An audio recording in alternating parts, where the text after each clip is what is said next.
दोस्तों, वीडियो को शुरू करने से पहले एक डिस्क्लेमर मैं आपको देना चाहूँगा कि वीडियो सिर्फ और सिर्फ एजुकेशनल पर्पस के लिए है। यहाँ पे कोई भी इन्वेस्टमेंट एडवाइस आपको नहीं दी जाती है। तो वीडियो को देखिएगा बट सीखने के हिसाब से। अब देखिए दोस्तों, आज के दिन मार्केट के अंदर गिरावट के साथ में क्लोजिंग हो चुकी है। निफ्टी की बात करें तो 93 पॉइंट्स का डिप है। अभी देखिए मार्केट में अप्स एंड डाउन्स चल रही है, हैवी वॉलेटिलिटी चल रही है। Nifty support to resistance play करने की कोशिश करा है। 500 पॉइंट की रेंज बनी हुई है। 24,500 का एक सपोर्ट लिया, एकदम से बढ़िया तेजी बनी। 853 के आसपास अभी निफ्टी परफॉर्म करा है। अब देखिए, जब भी वॉर की न्यूज़ आई थी स्टार्टिंग में तो मार्केट ने एक डुबकी मारी। उसके बाद में कल आपने देखा बहुत ही सरप्राइजिंगली तेजी बनी। और कल के वीडियो में मैंने आपको बताने की कोशिश की है कि तेजी बनी तो है, बट ऐसा नहीं सोचना है। इन्वेस्टर जो भी डेटा पॉइंट्स है उसको देखकर ऐसा नहीं सोचेगा कि अभी सब कुछ खत्म हो चुका है, अब मार्केट को तेजी मिलने वाली है, क्योंकि फैक्टर्स अभी भी नेगेटिव है और उसका जो इम्पैक्ट है आज के दिन मार्केट के अंदर देखने को मिला है। अब देखिए आज क्या है, 93 पॉइंट्स नीचे, 0.37% का डिप है। निफ्टी बैंक को देखिए 230 पॉइंट्स नीचे। मिड कैप की बात करें तो ज़्यादा गिरा है निफ्टी के कंपैरिजन में, और स्मॉल कैप भी ज़्यादा गिरा है निफ्टी के कंपैरिजन में। मैक्सिमम कंपनीज के स्टॉक्स आज नीचे आके बंद हो चुके हैं, तो प्रेशर वाली सिचुएशन देखने को मिली है। अब कल के दिन देखिए दोस्तों, यहाँ पे क्या था, सब कुछ ग्रीन में था। आज के दिन ऑलमोस्ट सब कुछ रेड में है। आईटी ने अच्छा परफॉर्म किया, 0.72% की तेजी है। बाकी एफएमसीजी से लेकर फार्मा सब कुछ लाल निशान में आके बंद हुआ। तो ये चीज़ आपको सीखनी होती है कि फैक्टर्स को देखिए, डेली बेसिस का जो मूवमेंट होता है उसको इतना कुछ खास इंपॉर्टेंस नहीं देते इन्वेस्टर्स। बाकी ट्रेडर्स डेफिनेटली प्ले करते हैं, उनके स्टॉप लॉसेस भी हिट होते हैं इसी वॉलेटिलिटी के चलते। अब देखिए आज के दिन सबसे ज़्यादा पिटा निफ्टी फार्मा। अब निफ्टी फार्मा को लेकर वैसे भी काफ़ी न्यूज़ मार्केट के अंदर आ रही थी। टैरिफ को लेकर आज के दिन भी एक न्यूज़ है जिसका इम्पैक्ट यहाँ पे देखने को मिला है, तो फार्मा काफ़ी नीचे जाके बंद हो चुका है। अब देखिए आगे चलते हैं, न्यूज़ को देखते हैं आज के दिन मार्केट में क्या हुआ, उसको एक बार हम चेकआउट करते हैं। और भी काफ़ी सारी कंपनीज है, काफ़ी इंपॉर्टेंट न्यूज़ है, उसको भी हम देखने वाले हैं। अब देखिए दोस्तों, निफ्टी की बात करते हैं, गिफ्ट निफ्टी की बात करते हैं। ये 6:30 बजे का सुबह का डेटा है और उसके अंदर आप नोट कर सकते हैं कि डाउन या फिर हम बोलेंगे न्यूट्रल ओपन हो रहा था।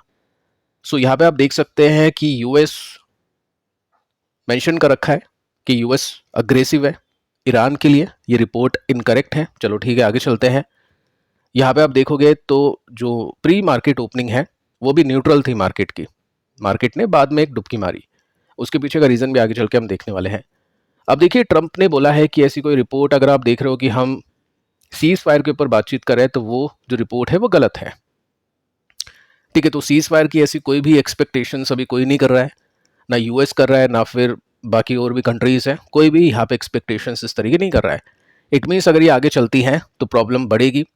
ऑयल का प्राइस बहुत ज़्यादा इंपॉर्टेंट हो जाएगा इन्वेस्टर्स के लिए देखने के लिए, क्योंकि ऑयल जिस तरह से परफॉर्म करेगा मार्केट उसका अपोजिट परफॉर्म करेगा।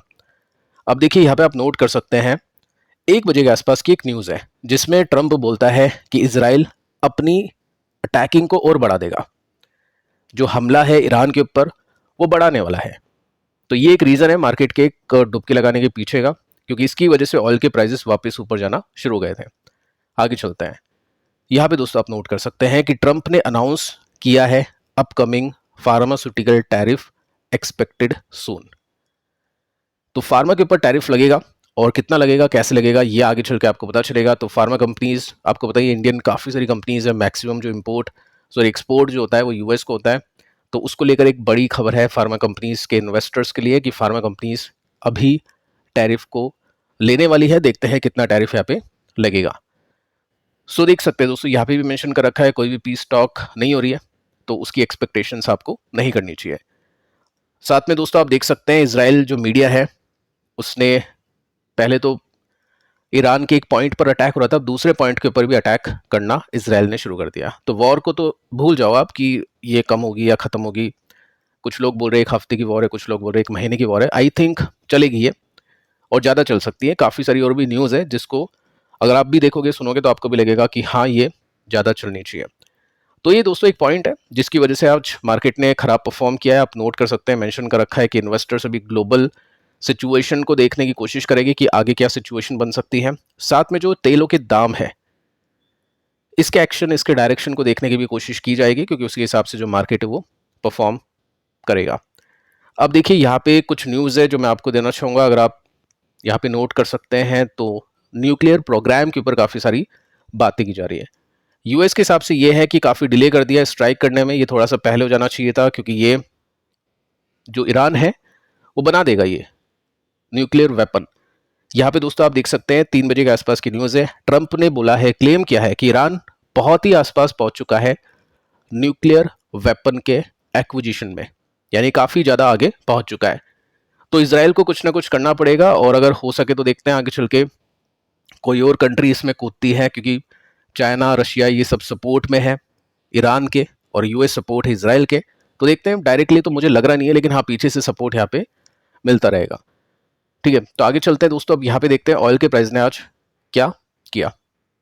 क्रूड ऑयल का प्राइस आपके सामने है, 1.71% की तेजी के साथ में ये बंद हो चुका है। कल के दिन हमने देखा इसको गिरता हुआ, तो मार्केट ने तेजी पकड़ी। आज के दिन ये तेज हुए तो मार्केट वापस से नीचे आना शुरू हो गया। तो ऑयल को लेकर भी कुछ न्यूज़ है, अपडेट्स हैं, वो आप देख सकते हैं कि 12 बजे की बात है, उस समय ऑयल का प्राइस गिरा था। कल के दिन की बात मैं कर रहा हूँ। ओपनिंग होती है ये 4 बजे के आसपास, पता चलता है कि क्या क्या कुछ हो चुका है। तो उसके बाद में आपने देखा कि ऑयल का प्राइस ऊपर जाने लगा। सुबह 5:30 बजे के आसपास की न्यूज़ है, 2% के साथ में ये चल गया था। एक बड़ी खबर दोस्तों आती है 8 बजे के आसपास की, 3 तेलों के टैंकर हॉर्मुज में, ये बहुत इंपॉर्टेंट एक समुद्र बोल सकते हैं, एक जगह बोल सकते हैं हम, वहां पे आग लग चुकी है। जो अटैक किया है इसराइल ने, तो 3 जो टैंकर्स हैं वो जल रहे हैं। अभी ये जो रिपोर्ट है ना दोस्तों, वेरीफाइड नहीं है, ये भी यहाँ पे मेंशन कर रखा है। अगर इसको वेरिफिकेशन मिल जाता है, ये वेरीफाई हो जाती है, तो जो रास्ता है ना ये हॉर्मुज का, यहाँ से काफ़ी ज़्यादा मतलब ट्रांसपोर्टेशन का एक रास्ता है जिसमें तेल इंपोर्ट एक्सपोर्ट किया जाता है। तो अगर यहाँ पे कोई प्रॉब्लम आती है तो डेफिनेटली एक बड़ी दिक्कत हो सकती है। तो ये जो न्यूज़ है ना, उसके हिसाब से भी मार्केट अभी परफॉर्म करते हुआ दिख रहा है।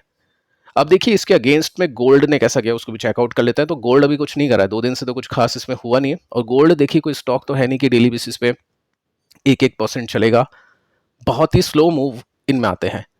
अब जैसे हमने कल बातचीत की थी कि इन्वेस्टर जो भी अपने रिस्क को मैनेज करना चाहता है, देखो कोई यंग इन्वेस्टर है जिसकी एज अभी 20-30 के आसपास है, तो वो तो प्रॉपर अगर एक्विटी में भी खेलेगा तो मेरे हिसाब से तो सही है, क्योंकि उसके पास लॉन्ग टर्म का टाइम है, वो रिस्क ले सकता है इस टाइम पे।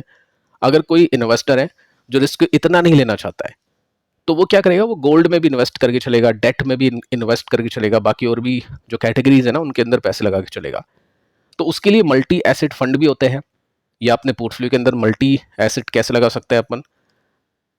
डेट लेना है तो वो तो म्यूचुअल फंड के थ्रू होता है, लिक्विड फंड भी आते हैं तो वो डेट नहीं होता है, वैसे लिक्विड अलग चीज़ हो जाती है, आगे चल के डिटेल में बातचीत करेंगे।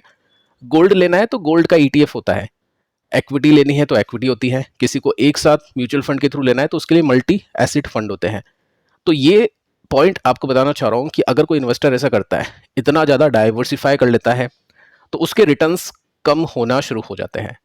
डेफिनेटली उसका रिस्क भी काफ़ी कम है। अगर आप देखोगे तो इनका चार्ट, अगर आप देखोगे जो कल हमने डिस्कशन किया था मल्टी एसेट फंड का, तो काफ़ी अच्छा चार्ट था और निफ्टी से ऊपर था। मतलब निफ्टी ऑल टाइम हाई पे नहीं है, लेकिन वो ऑल टाइम हाई पे है। लेकिन अगर आप रिटर्न्स को कंपेयर करोगे ना किसी भी फंड से, चाहे वो फ्लैक्सी कैप हो या मिड कैप हो, स्मॉल कैप हो, तो बहुत बड़ा डिफरेंस आपको देखने को मिलेगा। तो ये जस्ट मैं आपको सिखाने के लिए बता रहा हूँ कि क्या क्या चीज़ें होती है, बाकी आप अपने रिस्क एपिटाइट के हिसाब से ही ये सब चीज़ें देखिएगा। तो देखो गोल्ड ने तो कुछ खास किया नहीं आज के दिन, ठीक है, डिफेंस को भी देख लेते हैं। अब देखो गोल्ड का एक इंटरेस्टिंग पैटर्न आपको बताऊंगा, 7 से लेकर 12 तक। 7 में मार्केट कैसा था, क्रैश हुआ था 7-8 में। उसके बाद में देखो गोल्ड ने कितनी अच्छी तेजी पकड़ी थी, क्योंकि वहां पे इन्वेस्टर्स का दिमाग हो गया था खराब कि एक्विटी के अंदर तो बहुत पैसा डूब सकता है। 2008 में जो क्राइसिस था, इंडेक्स ही 50-60% के साथ में नीचे, स्टॉक्स की तो हालत खराब थी। तो देखा नहीं जा रहा था इन्वेस्टर से, तो इन्वेस्टर ने पैसे निकाले, सोचा कि गोल्ड अच्छा है, गोल्ड से अच्छा कुछ नहीं है। तो उसके बाद में गोल्ड ने बहुत अच्छा किया, फिर एक्विटी ने अच्छा करना शुरू कर दिया, तो वापस से लोग एक्विटी में आ गए और गोल्ड ने अच्छा नहीं किया। कोविड के बाद से, सॉरी दोस्तों, कोविड के बाद से दोस्तों आप देखोगे ना, तो यहाँ पे काफी अच्छी तेजी अभी गोल्ड में दिख रही है। तो पैटर्न कुछ ऐसा है, एक बड़ी तेजी, यहाँ पे थोड़ा साइडवेज, ये बड़ी तेजी। देखते हैं आगे क्या होता है, गोल्ड का प्राइस इसी तरह से बढ़ता रहता है या कुछ ना कुछ करेक्शन हम देख पाएंगे, या फिर वो प्राइस करेक्शन होगा या फिर वो टाइम करेक्शन होगा। आप कमेंट करके बता सकते हैं कि आपकी क्या एक्सपेक्टेशन है गोल्ड के लिए। बाकी हाँ, ये गोल्ड का जो चार्ट है आपके सामने अवेलेबल है। अब देखिए दोस्तों, डिफेंस को लेकर डिस्कशन करते हैं। आज के दिन डिफेंस ने भी कुछ खास नहीं किया, लेकिन चलो ठीक है, प्लस में आके डिफेंस ने क्लोजिंग दी है। तो ये सिचुएशन दोस्तों मार्केट की। अब दोस्तों कंपनीज की न्यूज़ के ऊपर डिस्कशन करते हैं। अभी तक जो भी इंपॉर्टेंट कंपनीज है, कुछ बड़ी खबरें हैं, वो मैं आपके सामने लेकर आने की कोशिश करता हूँ। देखिए अभी न्यूज़ आई है और इसका इम्पैक्ट तो पहले से ही हो चुका है, आपको बताइए 923 रुपीज़ का स्टॉक हो चुका है। Stock split and bonus execute हो चुका है, उसके बाद में ये प्राइस हो चुकी है 10 टाइम्स। स्टॉक होने की बात हमने की थी, जिस तरह के रेशियोज थे तो ठीक है, वो चीज़ यहाँ पे हो चुकी है। चार्ट के पैटर्न को अगर आप देखोगे ना तो आपको लगेगा कि यहाँ पे बहुत बड़ा क्रैश हुआ है, बट आपको पता ही है, समझदार आप हो कि ऐसा कुछ नहीं है। इसमें देखिए मार्केट कैप कम आपको दिखेगा, वैल्यूएशन कम दिखेगी, डिविडेंड यील्ड कम दिखेगी, तो ऐसे करके इन्वेस्टर बाय नहीं करते हैं, क्योंकि ये प्रैक्टिकल लॉजिकल डेटा नहीं है। अभी एडजस्टमेंट होगा तो सारी चीज़ें वो सेम हो जाएगी। जैसे मैं आपको बताता हूँ कि स्प्लिट एंड बोनस जब भी आता है तो उसका इम्पैक्ट स्टॉक के प्राइस में हो जाता है, स्टॉक की वैल्यू में नहीं होता है। उसका मार्केट कैप वही रहता है, वैल्यूएशन सेम रहती है, डिविडेंड सेम रहता है, अर्निंग्स वगैरह सब कुछ, ईपीएस वगैरह सब सेम रहता है। तो कोई उसमें वो नहीं है। बाकी ठीक है, चलो यहाँ पे स्टॉक के प्राइजेस कम हो गए, वैसे देखे तो वैल्यू तो सेम है, तो प्राइजेस कम है तो इन्वेस्टर आराम से खरीद सकते हैं। 9,000 का बहुत महंगा लग रहा था, किसी को 1 2 3 स्टॉक भी लेने होंगे तो वो अब यहाँ पे ले सकते हैं। तो ये पॉइंट इसमें नोट करेंगे। अब देखिए दोस्तों, अगली न्यूज आती है वोल्टास को लेकर। वोल्टास को लेकर एक न्यूज है कि कंपनी ने रिपोर्ट किया है डिक्लाइन ऑफ 20 से लेकर 25% रूम एसी सेल्स वॉल्यूम के अंदर अप्रैल से लेकर मई के महीने में। तो डेटा बहुत खराब है, जहां पे एसी की डिमांड बढ़ती है वहां पे तो डिक्लाइन हो गया, और ये वाई एन वाई बेसिस का डेटा होगा। तो क्या प्रॉब्लम हो सकती है? पर्सनली बताऊं तो इसकी सर्विसेज काफ़ी अच्छी नहीं है, मतलब सर्विसेज काफ़ी ख़राब है। बाकी आप भी अपनी जो भी फीडबैक है आप दे सकते हैं कमेंट के अंदर इस कंपनी के लिए। तो ये बताया था दोस्तों इस कंपनी ने 3:11 पर, और आप देखोगे ना तो यहाँ पे 3 बजे के आसपास स्टॉक ने एक शार्प डिक्लाइन दिखाई। तो जैसे ये न्यूज़ आई स्टॉक का प्राइस नीचे चला गया, क्योंकि इन्वेस्टर को न्यूज़ अच्छी नहीं लगी। हो सकता है इसकी वजह से इन्वेस्टर ने सोचा और नंबर्स खराब आएंगे, हो सकता है खराब भी आए, क्योंकि यहाँ पे जो डेटा है वो अच्छा देखने को नहीं मिल रहा है। तो ये न्यूज़ इस कंपनी के स्टॉक के अंदर आज प्ले हुई। बाकी अगर आप चार्ट देखोगे तो काफ़ी बड़े स्विंग्स यहाँ पे निकलते हैं। टेक्निकली यहाँ पे एक पैटर्न बना था काफ़ी टाइम पहले, हम बोल सकते हैं यहाँ पे एक अच्छा स्विंग निकला, ब्रेकआउट्स वगैरह हुए, फिर ये एक सपोर्ट टू रेसिस्टेंस का गेम है। अभी थोड़ा सा नीचे तो स्टॉक चल रहा है, देख लेते हैं कि कहाँ पर है। सो यहाँ पे आप नोट कर सकते हैं स्टॉक अभी यहाँ पे है और इस सपोर्ट को लेने की स्टॉक कोशिश कर रहा है। तो टेक्निकली स्टॉक अभी सपोर्ट पर है, बट जो डेटा है वो कंपनी की ग्रोथ को या जो वैल्यूएशन अभी कंपनी को मिली हुई है उसको जस्टिफाई नहीं कर पा रहा है, तो स्टॉक इसलिए आज बेचा जा चुका है। देखते दोस्तों कल किस तरह का मूव इसमें आता है, क्योंकि 3 बजे के आसपास का डेटा है, ज़्यादा टाइम मिला नहीं इन्वेस्टर्स को डिसीजन लेने का। आगे चलते हैं, एथर इंडस्ट्रीज को लेकर एक न्यूज़ है जिसके अंदर आप नोट कर सकते हैं 2:30 बजे के आसपास न्यूज़ आती है कि कंपनी फाइनलाइज कर चुकी है कॉन्ट्रैक्ट मैन्युफैक्चरिंग अग्रीमेंट। एक कंपनी है, केमिकल कंपनी है इसके साथ में। अब देखो इम्पैक्ट कैसा हुआ, इम्पैक्ट कुछ खास नहीं हुआ। इसका मतलब ऐसा है कि न्यूज़ इतनी कुछ खास ना तो अच्छी है ना ही बुरी है। अब यहाँ पे स्टॉक अंडर परफॉर्म कर रहा है, क्योंकि पिछले कुछ क्वार्टर में कंपनी ने अच्छे रिजल्ट्स नहीं दिए हैं। जहाँ पे स्टॉक लिस्ट हुआ था उसी के आसपास अभी स्टॉक परफॉर्म कर रहा है। केमिकल कंपनीज को लेकर अभी आप देख भी पा रहे हैं कि काफ़ी प्रॉब्लम्स आ रही है। कभी इनकी लागत बढ़ जाती है तो धीरे धीरे इनका इंप्रूवमेंट होता है, मार्जिन बढ़ते हैं, तो एकदम से कुछ बुरी न्यूज़ आ जाती है, तेलों के दाम बढ़ जाते हैं, वापस से फिर इन्वेस्टर सोचते हैं कि नंबर्स अच्छे नहीं आएंगे तो स्टॉक नहीं चल पाते हैं। तो केमिकल कंपनीज में भी बिल्कुल नेगेटिव ट्रेंड हम देख सकते हैं। कुछ कंपनीज है जो अच्छा करी, एसआरएफ जैसी कंपनीज, विनाती भी चलो हम बोल सकते हैं रिकवरी के अंदर है, लेकिन जो एमाइंस वाली कंपनीज है और ये जो छोटी छोटी कंपनीज है, न्यू लिस्टेड कंपनीज है, इनके स्टॉक अच्छा नहीं कर पा रहे। नोवामा को लेकर दोस्तों एक न्यूज़ है, 4% के आसपास की तेजी यहाँ पे बनी है। न्यूज़ दोस्तों ये है कि एक प्राइवेट इक्विटी इन्वेस्टर है जिसका नाम है वॉरबर्ग, सुना होगा आपने। आई थिंक इसने होम फर्स्ट फाइनेंस के भी स्टॉक्स काफ़ी बेचे थे।